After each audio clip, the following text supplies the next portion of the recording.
যে ফ্লেভারের খোঁজে আমরা বড় বড় 5 স্টার রেস্টুরেন্টে ছুটে যাই, যদি বলি সেই একই স্বাদ একই আভিজাত্য আজ ফুটবে আপনার নিজের রান্নাঘরে। Hello everyone, welcome back. আজকে আমাদের মেনুটা কিন্তু সাধারণ কোনো ডিনার নয়, আজকে আমাদের কিচেনে জমবে একটা আলটিমেট ফিস্ট।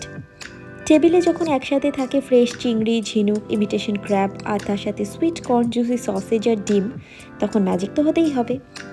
আজকে কোনো রেস্টুরেন্ট নয়, একদম ঘরোয়া উপকরণে আর সহজ উপায়ে আমরা বানিয়ে ফেলবো the iconic garlic butter seafood boil.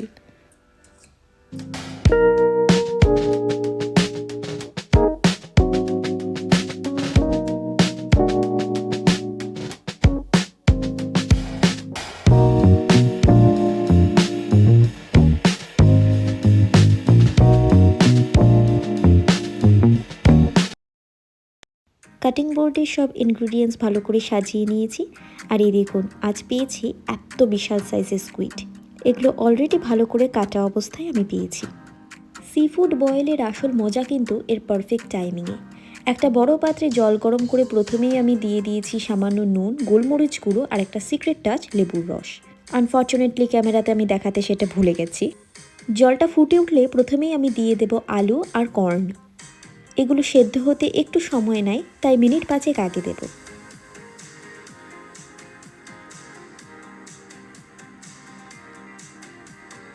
এরপর এতে যাবে আমাদের সসেজের টুকরোগুলো। উফ, এখনই যে সুগন্ধ বেরোচ্ছে না। অন্য একটা পাত্রে আমি ডিমগুলোকেও পারফেক্টলি সেদ্ধ করে খোসা ছাড়িয়ে রেডি করে রেখেছি। এবার পালা আমাদের আজকের মেইন হিরোদের। আলু আর কর্ন প্রায় সেদ্ধ হয়ে এলে ফুটন্ত জলের মধ্যে ছেড়ে দেবো আমাদের ফ্রেশ চিংড়ি আর ঝিনুকগুলো। ঝিনুকটা যদিও আমি খোলস সহকারে পাইনি, তাহলে দেখতে আরও সুন্দর লাগতো। সিফুড কিন্তু খুব বেশি সময় ধরে সেদ্ধ করতে হয় না, জাস্ট 3 থেকে 4 মিনিট। একদম শেষের মুহূর্তে আমি দিচ্ছি গোল করে কাটা স্কুইড আর ইমিটেশন ক্র্যাব স্টিকগুলো।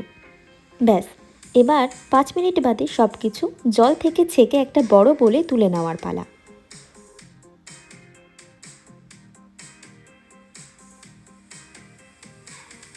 এবার তৈরি করব এই ডিশের আসল প্রাণ, আইকনিক বাটার সস।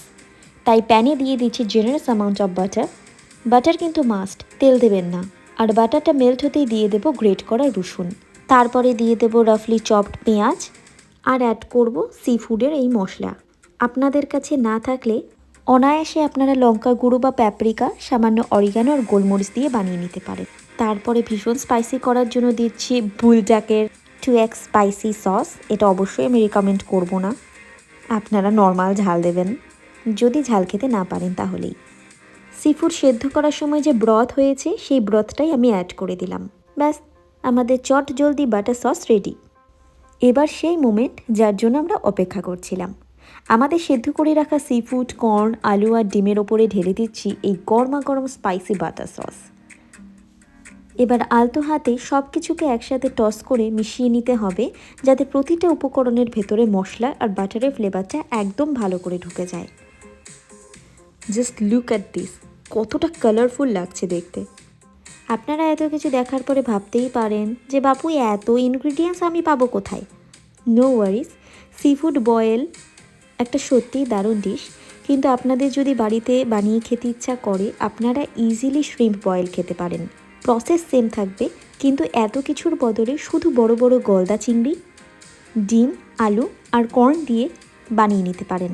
আর আপনারা যদি কাঁকড়া পছন্দ করেন, আর সুন্দর কাঁকড়া কিনতেও পাওয়া যায় বাজারে, তাহলে সেই কাঁকড়াও অ্যাড করতে পারেন।